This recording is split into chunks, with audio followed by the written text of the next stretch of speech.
I often get accused of being like almost slightly obsessed with language. And I do genuinely believe that language acts as a precursor to human behavior. So it matters. It matters not only the words that we use, but what they really mean. And I guess words that appear in most businesses in today's world, often because they know that they have to have them, are values. And sometimes they're just words. So I've been really looking forward to our conversation today. And I really want to dig into this almost brutally. And I get the sense that you won't sugarcoat this. This is very much a kind of, let's look at values through the lens of what works, what really doesn't work, why it doesn't work, and how we can fix it so that values do their job. And values do have a job, right? And that's what I'd love us to sort of unpick and unpack today. Erika Clegg, thank you so much for joining us today. I'm really excited to dig into this topic, this big topic, this important topic. Tell us, I suppose, straight away, what you believe values are. What does the word values mean for you? Very good question, which I'm going to answer in a few different parts. So, firstly, values are a fabulous commercial asset and personal asset, but we're talking about business here. If you genuinely know what your values are, then you will build better performance across the team. You will start to have the ability to build a culture which gives people a sense of belonging, gives people a sense of personal responsibility. You see better peer accountability. You help to develop better relationships with better clients, suppliers. I think often people will look internally and not necessarily so far externally. As far as the word values goes, honestly, and this sounds counterintuitive because it's my topic, but I will tend to avoid the word as far as possible. Says she, just having written a book called Junk Values. But we can come on. I was going to say, do you know that you have a later. book with the word in it? Yeah, values. Okay. Values. The key part of that is the word junk. Yeah.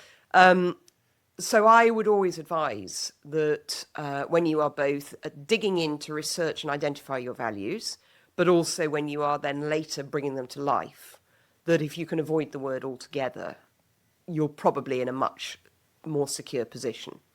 And the reason for that is that as a word, I think it kind of scares people.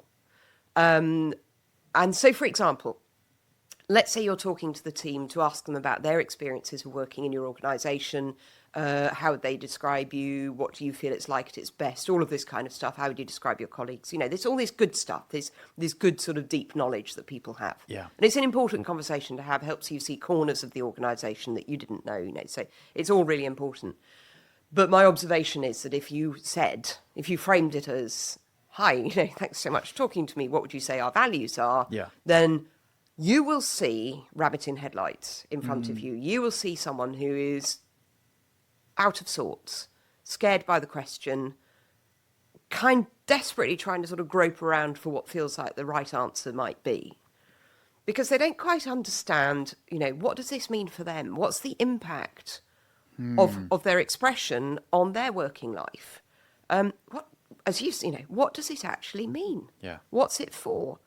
And then the outcome of that, and this is part of the reason why junk values came about as a phrase for me, was because often the response will be, our values are collaboration, integrity, diversity, excellence. The words. Yeah. I immediately, you heard the noise there. I did. I immediately got the ick because, So for me, values are often instantly translated to these big words that go on walls and are emblazoned across the boardroom. Yeah.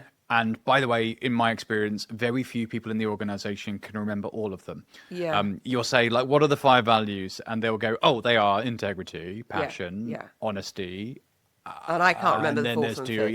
Yeah. So it's like, well, if that's all they are, no wonder they lack value. Yeah. So there's a lot in what you just said. There are a lot of layers to it, which I will explore, if that's okay. So the first thing is those words, the fact that you have, let's say diversity as a value and you use that exact word doesn't necessarily mean to say it's a junk value. But I do think you're making life hard for yourself because that's not a word that people's conversation is peppered with. So part of the process, if let's say you were looking into your organisational values and you sensed they weren't really doing the job that they could do, so maybe you need to review them, and you were having those conversations, I'll tell you something, people actually tell you the values. 9 times out of 10, if I'm recommending a set of organisational values to someone, I will be using words that people have used to me. Right. Now, why do you think I do that?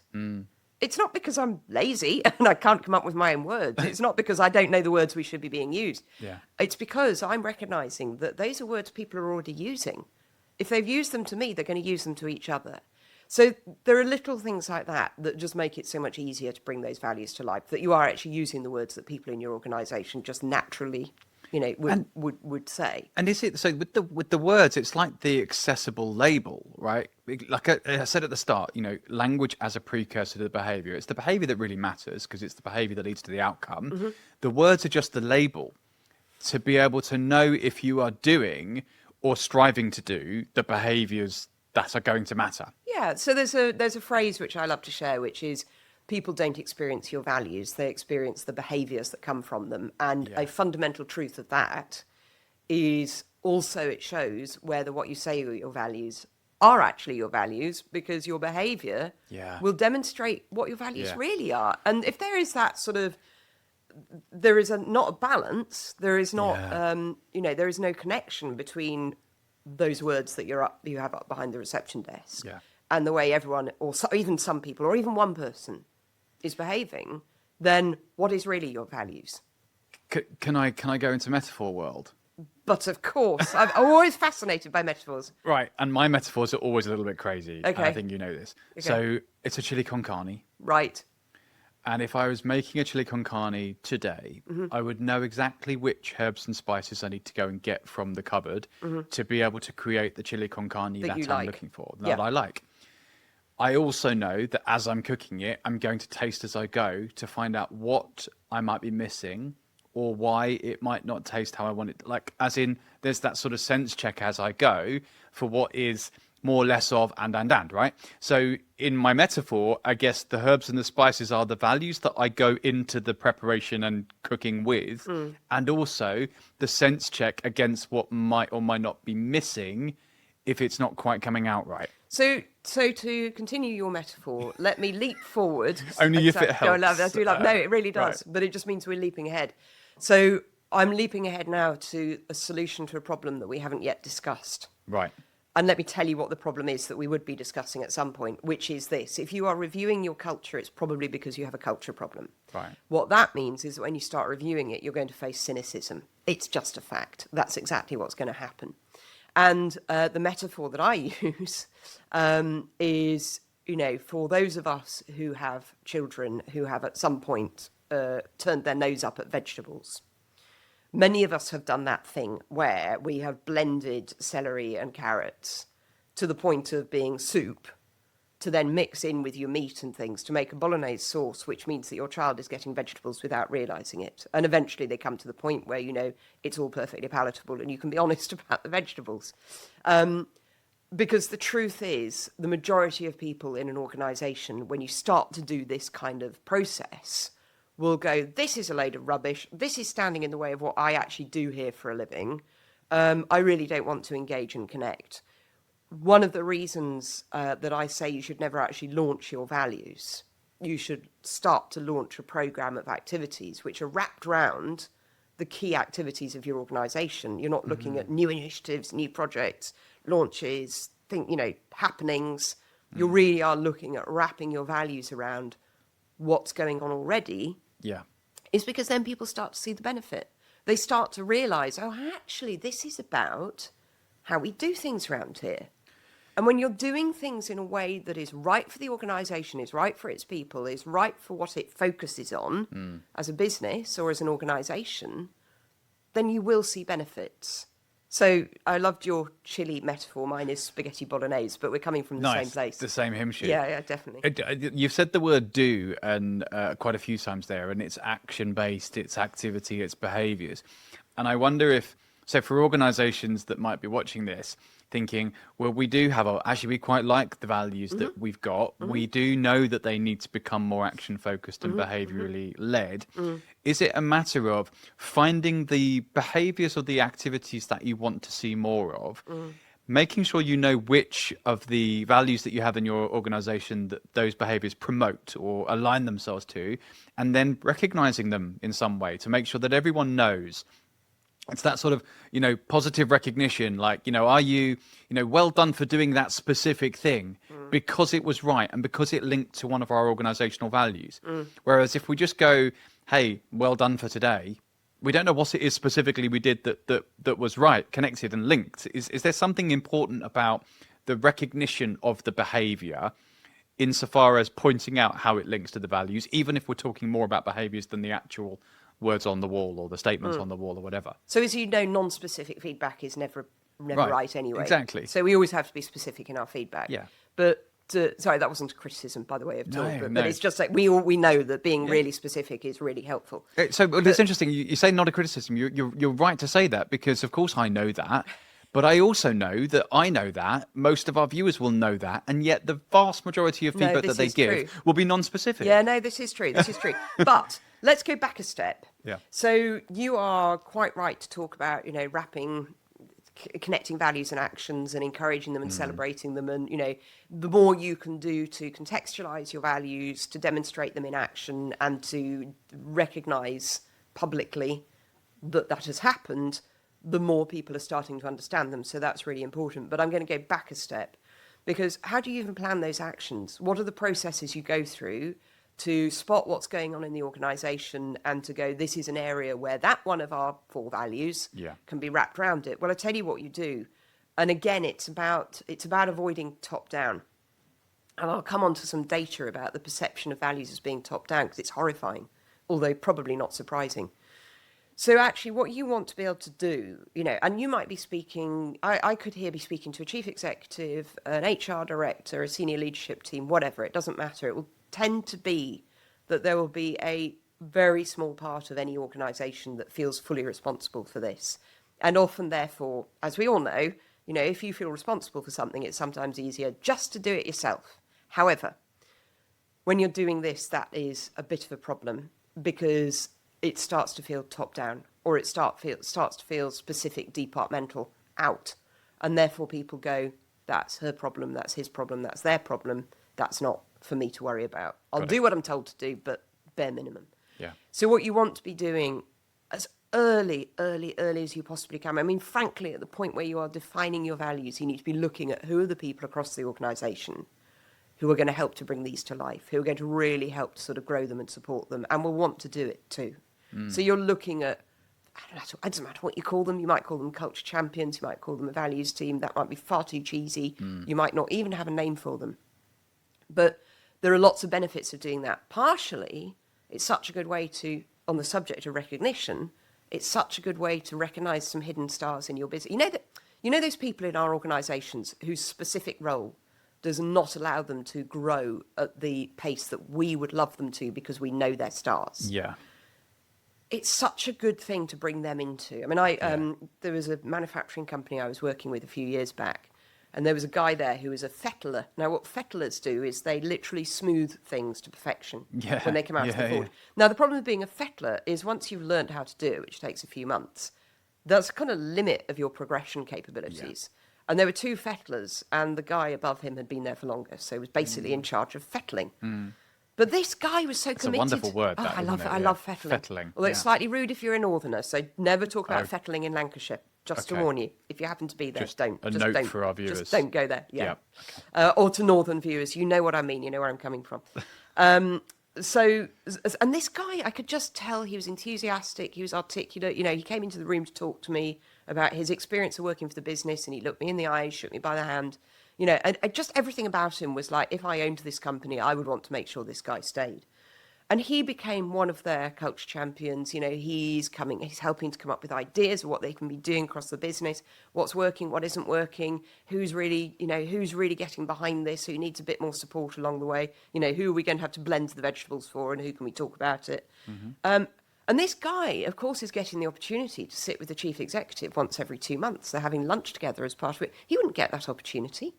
And the benefit of that goes both ways. Yes, it supports the values, it supports culture, it supports consistency, it supports growth, all of these good things. But it's supporting his progress. And my goodness me, it's giving the business the beginnings of a really good succession plan. So, every aspect of this goes so far beyond, oh, it's values, let's come up with some words, let's have some actions, and maybe we can do an awards ceremony once every 6 months. Well, and I love the point out there that, of course, that the most competent people in business are often the most useful at a tactical level and an operational level, and yet competency becomes complacent very quickly in terms of organizational and personal growth if we're not challenging them. Yeah. And sometimes challenging them isn't giving them a better way or a new way to do the thing that we need them to remain competent at. If it ain't broke, don't fix it. Sometimes challenge is giving them something new. Someone that's half dead with boredom will often wake up and become more valuable when they're given a new thing to be involved in. And another thing is, of course, if you're very good at your job, unfortunately, you tend to get slightly neglected, albeit in a benign way, because everyone's like, oh, well, David's great, just let him get on with it, that's fine. Which maybe you like, we all love autonomy, but actually you do kind of want occasionally to be told that you're great. You want people to look you in the eye and go, I really appreciate what you're doing. So, it does, I always talk about the single biggest scorekeeper in any relationship is expectations. And if you're meeting expectations, then that's good. It's good. Like, that's what you wanted. Now, in a competent employee, you want someone who's meeting the expectations, and you very quickly lose sight of it or stop looking at it altogether if it's just meeting. What you really want is everyone to be exceeding your expectations, and then that means actually just raising the bar every single day, which is wildly unrealistic. Okay, but that's exactly what values come down to. So let me talk about context. Because when I talk about values, I talk about stretch values. And what I mean by that is values which are actually quite hard to live by, which help you to be at your best. So, in your personal values, you want values that help you be the person that you can be proud of, not the person who you're like, yeah, that's kind of me, base level. This is about improvement. Within a business, it's about how you galvanize everyone to help make that business be the best it can possibly be. Yippee. But, honestly, most people probably are quite happy to come into work, do their job, get paid, go home. They don't want to do that little bit extra. They don't want to exceed expectations because they don't have to. So how do we motivate people? So when I talk about values, I put them in a model, which is called active ethos. The active bit is really important. And it's really about activating why those values matter. And there are two things that sit within that model as well. And they are vision and they are purpose. But just as with values, it's those words, isn't it? Oh, God, vision. Oh, God, purpose. Oh, God, strategies. You said, oh, these words. Again, you need to bring them to life. So when I talk about vision, I talk about Winnie the Pooh and the fact that Winnie the Pooh loved honey. Winnie the Pooh was a lazy old bear. Very sweet, very affable. Everyone loves Winnie the Pooh, but he's lazy. Yeah, we know this. One of the very first story in the Winnie the Pooh books, there's this point where they're all walking through the wood and they walk past a tree and there's honey up in the tree all the way up here. And Winnie the Pooh can see it and he can smell it, but he can't quite reach it. And he climbs the tree and he floats up on a balloon and he tries so hard to get the honey. And the point I am making to people in business is, don't share your vision. Your vision is pounds, percentages, headcount, SKUs, whatever. That doesn't excite most of your people. You need to find out what their honey is. And you get that vision in place, then it's going to inspire them. So that's one motivation. And then the other one is clarity of purpose. And one of the metaphor, you love your metaphors, David. Here's a metaphor. What is the purpose of a hammer? To hit something. To hit things, to bang things. I really started overthinking that. I was like, the purpose of a hammer. Yeah, to hit things, it's really right? basic. The purpose of a hammer is to hit things. Now, you could go to Louis Vuitton, who probably do a beautiful hammer. Oh, I love the way you said that, Louis Vuitton. Louis Vuitton. Yeah. And it probably has a leather handle with sort of, the elbow, whatever. It'll be beautiful. And it'll cost you thousands. Or you can go down the road to Aldi, and you can go into their central line, and you can probably spend £1.29. What do they both do? I don't know, but you're also in Aldi going to come out with a whole bunch of stuff you never knew you needed. No, this is true. Yeah. But what do both of those hammers do? They hit things. They hit things, exactly. So you need absolute clarity of purpose. Now, in some organisations, there'll be an emotional purpose. It will be, something that makes the heart swell. In others, it is literally we hit things, or what your equivalent is of that. Yeah. So you need to have that really genuinely inspiring vision. You need to have that real clarity of purpose. Then people go, oh, I get it. I get it. So actually what these values do is they help us make choices that will allow us to reach that, deliver that vision and deliver on that purpose. Without those two, you're really going to struggle to have anyone be remotely interested in your values. And why should they be? Yeah.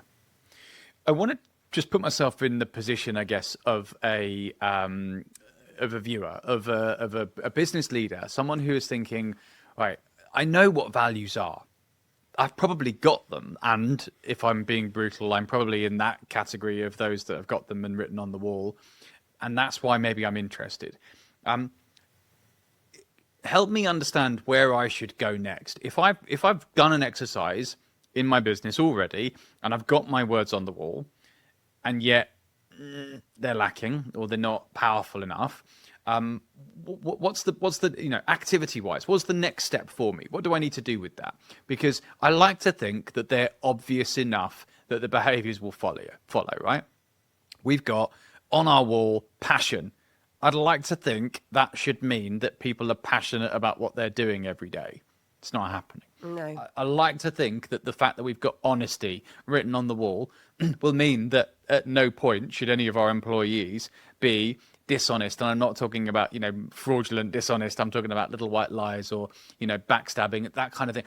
All of these words that I've got are plainly obvious to me, and yet they're not working. Yeah, so I do an exercise I spend a lot of time in rooms with groups of chief executives. And there's an exercise that I do, and actually I'm smiling because yesterday morning I was with a group of chief executives and I picked a word out of the top most used values list. And it happened to be passion. So it's interesting that you said that one. And what was brilliant to see was the sheer level of disagreement going on around that table about what passion actually means and is it appropriate. Yeah. And it wasn't necessarily the people you would expect. So there was a lady there who runs a charity, and they're a good charity and they do really, really good work. And she hated the word passion with vehemence. And so it's totally inappropriate. There's no room for it in an organisation. It's she said, I have passion for my garden. I have passion for my family. I don't have passion for my business, and I shouldn't expect it of people. But then there was a guy sitting next to her who would be the person you would never expect to say this, who was going, I think he has a manufacturing business. It's a family-run one. He's the second generation. He said, passion for this business is just deep in my soul, and I would love it if everyone else had it as well. So, it was interesting to see that there was there was an argument going on about it. B, recognition that those words, part of the reason I worry about the standard values, single words that we see time and time again, is because every single one of them means subtly something different to every single person. And yes, I will answer your question more specifically in a minute, because there are things that you need to do to bring your values to life in the context of people's days. But you're making it very hard for yourself if you start with words that already confuse and mean different things to different people. So in answer to your question, my best possible response would be go back, have another look at them. Use those as your starting point. Actually, what I tend to find is organisations who've come up with their list of 4 or 5 words and they're out of the usual sort of, values words playbook, they're not actually in the wrong territory. They tend to be broadly in the right place. Yeah. But what they're not doing is they're not making it easy for people to bring the values into conversation, to use the values with each other, to express them, because they're not using the sort of words that their people would use naturally. Yeah. Permission to be a bit brutal. Be brutal. So you say they're not actually wrong, or they're not coming from the wrong place. And they're not, I believe that everything's coming from a place of positive intent. And therefore the design process that got to those words on the wall would have been coming from totally the right place. If they're not working, they could be doing damage though, right? Yeah, they totally can be doing damage. So, one thing let me quickly say how I would define junk values. Right. So one is they very probably come from that list of standard values words. Number 2, they're not being lived. We haven't put, you could have the best set of values on the planet, like really beautifully articulated in the language of your people. Yeah. Absolutely true, but they're just not coming to life. So they're junk. Number 3 is that they're just not true. And exactly as you say, that doesn't mean people are bad people. It doesn't mean to say that they are sort of lying for some Machiavellian reason. What it usually means is there's a gap in their organisation that they don't actually understand. So I will often see it, there'll be a generational gap. So often, people whose businesses have been around for a long time go, I've got the old boys on the shop floor, they've been here 40 years, and originally they came to us because of the overtime, and, they've got this long hours ethic, and, all of that, and they're good people. And then I've got all these Gen Zs coming in and some Gen Alphas, and they have a completely different attitude to work. They're not going to be here for 40 years. Their motivation is different. I don't understand them. These two generations don't understand each other. We're going to have to come up with some new values. And then they will put stuff into place that they don't understand because they want to appeal to people they don't understand. Right. And and that's why I come back to the sort of start point for this has to be working to understand, being willing to go into really uncomfortable places, being willing to, have awkward conversations. Because if you don't have them, you're never really going to fully understand. Something on the point of being comfortable being uncomfortable. So, like with Incentive Smart, one of the core values that they have is to challenge everything. Challenge everything is a kind of is a do. It's a behaviour, and it then brings about this. And I genuinely believe it is necessary in business to be uncomfortable. So you've got to get comfortable being uncomfortable. In that discomfort, you probably need to have some conflict. And by conflict, I don't mean fighting, arguing. I mean debating and disagreeing. Like it's okay to disagree. Intel say disagree and commit, right? So it's okay to debate. It's okay to disagree. And challenge everything just drives that behavior. So where are you, when we say, the wrong words or the wrong values could be damaging, how can you get sort of real challenge in your values to push people outside of their comfort zone? So let's very quickly complete the wrong values can be damaging, because I can answer it in a quote that comes from the Army Leadership Code, which is a fascinating little leadership document that's a PDF that you can get online. It's worth reading.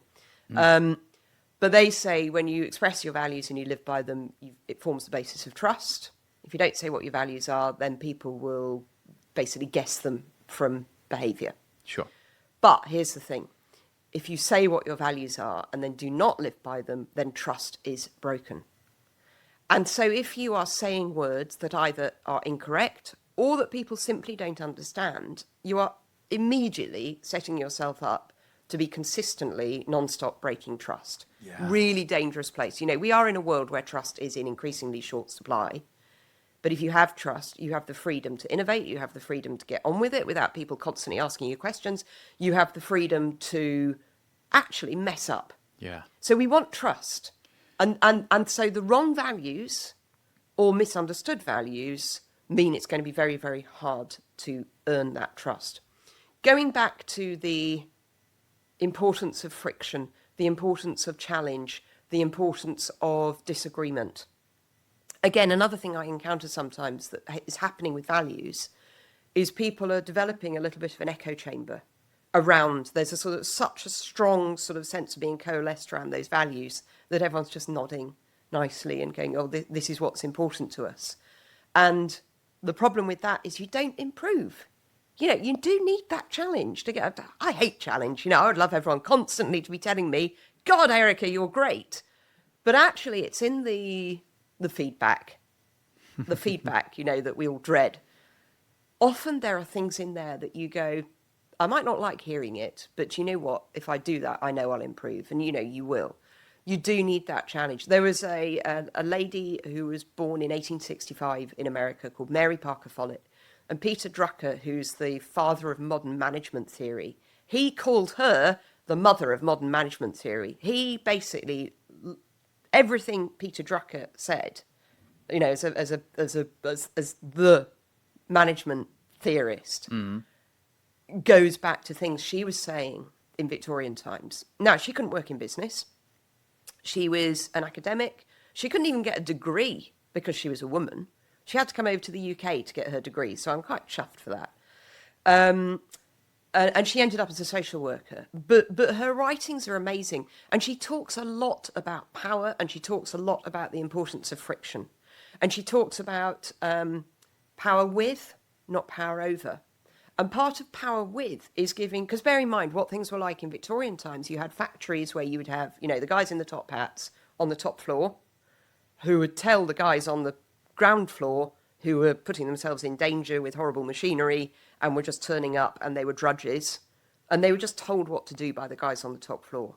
And what she identified is so modern, that actually if you give those people some sense of involvement, if you give them some sense of shared power, if you give them some sense of the fact that they can express their views, that they understand what the objectives of that organisation are, not just turning up, then guess what? You get better work out of them. It's not just about them enjoying their experience. Yeah. You get better work out of people who are committed. And I say I might regret it, because if you start now listing values that I would say I have, then I might start to question my own sense of identity. So I'm really curious in terms of, if we were playing bingo right now, the most common values in organisations, because I imagine if there was a list, many organisations would get a full house. Very interesting. Are there prizes? Do you think is the values word that over 50% of FTSE 350s have as a value? I mean, it has to be something like integrity or... Interesting. So pre-COVID, right, you were absolutely right. Ooh. Post-COVID, it's become collaboration. Interesting. Has moved up into top spot. Absolutely. Now, I know this because back in 2022, so just post-COVID, yeah, I think it was still dragging on a little bit, but, we were basically almost back to the new normal. Mm-hmm. There's a project that's run by Oxford University called the Oxford Character Project. And what happens is every so often they will do a review into organisational values and culture. It's fascinating. And they did their last one back in 2022, as I say, and they spoke to FTSE 350s and companies that were sort of pretty much at that level. And they were speaking to people within those organisations about culture. And they ended up with this list of 24 words that just come up time and time again. So I could pretty much guarantee that you could give me 10 words off the top of your head that would probably be on that list. So you've got collaboration, you've got integrity, you've got teamwork, you've got, you know the words. Yeah. Passion, trust, honesty. Yeah, absolutely. And what does that say? That says they just haven't been thought through enough. For the reasons I've expressed before, these words just don't give you a good enough toehold to turn those into an operational culture. Mm-hmm. So a question that I've got is sort of one size fits all versus something that can capture everyone. Like one size fits all seems a little bit unachievable, and yet we aren't going to have several different variants and variations of our values so that it covers everyone's different personalities and qualities. So how do we do values in a way that everyone can align themselves with them, feed into it? One size fits all. How is that possible? Make it possible for me, Erika. It's a really interesting point. And as I was saying earlier, some people do fear that when you express your values, you're going to end up with a bunch of people who are sort of like robotically heading all in the same direction around, things that they all vehemently agree on all the time. The key thing is, you are not going to employ people whose personal values are 100% the same as your organisational values. It's highly unlikely. If it is, I suggest that you dig a little bit deeper into what their personal values actually are in the interview. And of course, therefore, you will have people who, by the time they're aligned with your values, they're aligned with your values, but actually, if you look at them as separate individuals, they really might be quite different. And, we understand that has benefits. We understand the importance of diversity of character, personality, thought, etc. But this, of course, expresses the absolute necessity for contextualising those values in your vision and your purpose as well. Because broadly what we're looking at is we are looking at being able to take really quite diverse people and point them in the same direction, or more to the point, they point themselves in the same direction. They want to, because they have a sense of shared endeavour, a shared goal. You know, what unites them is stronger than what divides them. The other thing I would say is when you get a really good set of values in place, they will be applicable to a real range of circumstances, not deleting their meaning, but you will find that a good value will manage to deal with a number of opportunities, challenges, situations, departments, all at the same time. So there's an example I'm thinking of is a business I worked with who was owned by two companies who were constantly breathing down their necks and didn't really trust them to make serious senior strategic, forgive me for the word, management decisions. You're forgiven. Thank you, without that sort of breathing down the neck thing going on. At the same time as that, the company I was working with was acutely conscious of the fact that a lot of its team didn't really understand the commercial vision. So they would turn up, they would do their job. There was a bit of a sense of departmental silos and locational silos. And so one value managed to knit together two very different challenges. And the value that we put into place both said to the owner companies, look, we really do know what we're doing here. We know exactly what we're aiming for, and we are strategic and capable and credible. Let us get on with it. But also set into train a change in the staff mentality to being that everyone had a much clearer instinct for the commercial priorities of the organisation as a whole, not just their department. And actually, you know, there are a lot of companies who employ really quite lovely ordinary people who are willing to give them commercial insight. So Timpsons, you know, Timpsons who do shoes and nails and not nails, keys, that kind of thing. And dry cleaning. Absolutely. We love Timpsons. They do a weekly staff newsletter. Beautiful thing, you know, full of gossip, full of competitions, all of that kind of stuff, good quality stuff. But in it, every single week is a double-page spread of figures of competitive sets, of, you know, pitching one store against another store. And there's a lot of the sort of commercial information in there that you would normally expect them not to want to share. So there is something really strong in having that. I'm being very specific about a particular value here, but there's something very strong about trusting your people and training your people to want to understand and be capable of understanding things that sometimes we might protect them from. Why should organizations prioritize the topic of values? I think in a world where there's so much going on for businesses and there are so many priorities, why is this so high on the list, if not the number one on the list? If you can get your head around this stuff, then everything else becomes not necessarily simpler, but clearer. So if you genuinely can get to the root of what really matters to you, and that's what I'm talking about with values. You know, values is just a word, isn't it? So what do I mean? I mean, you know, the stuff that really matters to you, the stuff that you would go to great lengths to honour. That's what your values are. And if you can genuinely dig down deep enough to unearth them, and if you can genuinely wrap your head around the words that are going to help you, and if you can genuinely start to think of ways to truly express them in the behaviours of your organisation and the people within it, then all the other decisions you need to make, you have a really strong foundation for. So frankly, if you left them as a sort of, well, you know, we have priorities, we have to think about our finances, and we have to think about new products that we're rolling out, and we have to think about recruitment, and, you know, all of these things that people in business have to keep thinking about all the time, our strategy, you know, all of this stuff. If you leave the values to, you know, the third quarter of that same year, you have missed out on something that's going to make the rest of it just so much clearer for you. So that's why, thank you for saying it should be the number one thing. I just know people's lives are easier if they tackle it early. Thank you.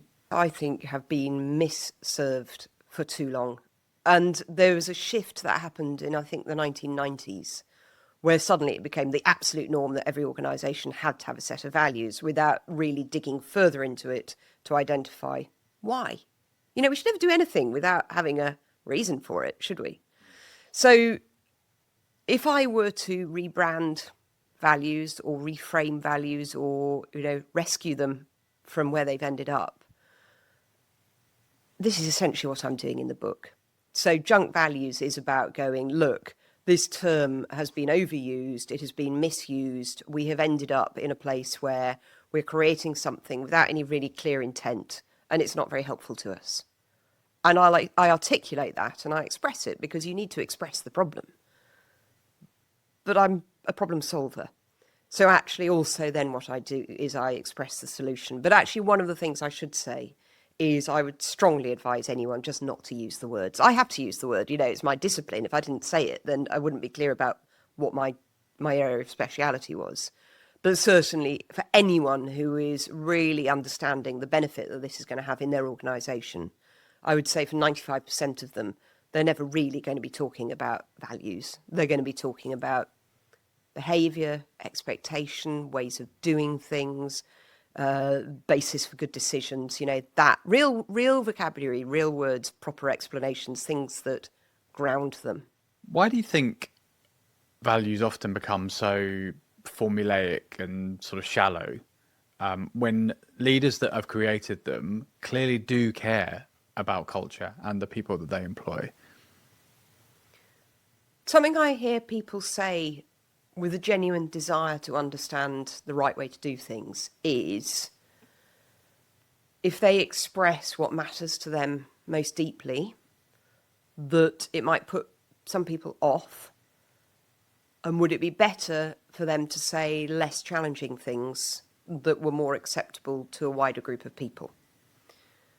And so often you will end up at a set of values that actually are a bit beige because people don't want to, upset, put people off. What I actually say is, with the growing risk of employing the wrong people or, the risks attached to starting to work for the wrong client, we all know the impact, choosing the wrong supplier. We all know the impact of the wrong people. And actually, therefore, what you want to be able to do is you want it to be very clear in your values set who is right and who is wrong, because right will be drawn to you. It's like a magnet. Right will be drawn to you and wrong will be put off. And that's a really powerful thing. So your values, may I just say, your values don't have to be nice. If all you care about is profit, if you work people, like pit ponies, if you're just interested in commercial growth and you have literally no interest in community impact or any of these nice things, say it. Because there are people who want to work with you. There really are. But the people who don't aren't even going to come anywhere near you, and that saves everybody a hell of a lot of time. So if you wanted to continue the metaphor that I have with junk values and junk food, and, it's based on so many metaphorical connections between junk values and junk food. So, they're ubiquitous, they're easy to grab, they hit a spot quickly, but ultimately they're harmful. And you go, okay, well, at the moment, the obesity crisis is being dealt with things like Ozempic.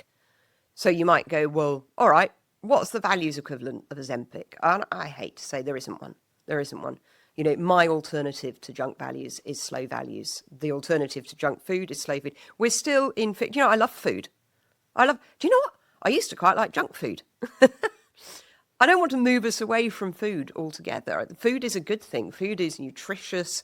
Food is enjoyable. Food can be challenging. Food can be adventurous. Food is good. I don't want to replace food altogether. So there is no quick fix.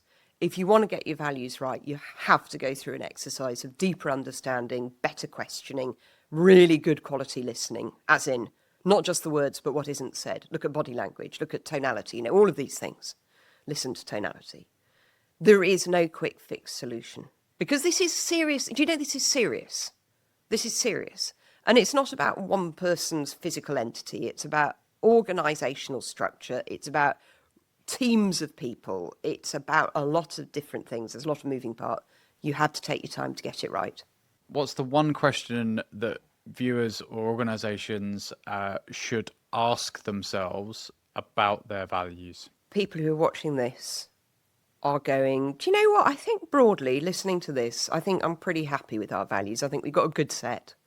And actually, we do roll them out. Because let me make no bones about this. I meet a lot of organisations who are doing it really, really well. But I think all of us can ask ourselves, how can we make our values work harder for a living? And that is organisationally and also you in terms of your personal values. So I think a really useful question, if you think you've got it cracked, is to go, what can I do that makes them work harder for me? Because your values are your tool. They're your asset. They're there for you. You're not there for them. So how can they work harder for you? My advice to anyone who's listened to this today and just wants a couple of practical actions that they can put into place is, I think, firstly, if you have an existing set of values and broadly they're okay, just have a look at them and try and work out which ones you feel are being used most often, best. Because usually we'll find that there have been, if you have 5 values, usually the ones at the bottom are least thought about.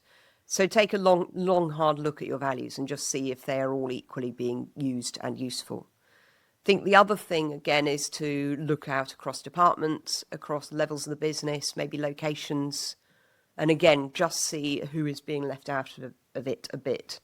Because in most organisations, there will be variations. So you might give teams marks out of 10, for example. And if you're seeing inconsistencies, then think, what is it you can do for the teams that are scoring lower marks to help them to benefit more from the values? Again, I'm not saying they must live by the values. I'm saying, how can this team benefit from the values? So it's really good just to do a little bit of a diagnostic on which of the values are getting most or least use and which teams are living by them most and least. And that's a really good starting point. I think it's really powerfully put. And it's obviously a bit of a play on words. And I think actually it does go to the heart of a lot of what I do. Because I think one thing that I recognise increasingly as I work with organisations on this stuff is this values thing and everything that's around it has an amazing power to bring people together who wouldn't normally be together and to give them a sense of connection that they wouldn't normally have. And, when I know this is working is when I see people wanting to participate, wanting to buddy up with people, wanting to be part of it. And that means the very essence of that relationship has reward built into it. But of course, what you're talking about with rewarding relationships is also then adding a layer on top of that. And I love that. I love that play on the words. And I feel very strongly to connect to what I'm trying to help organisations do for their people.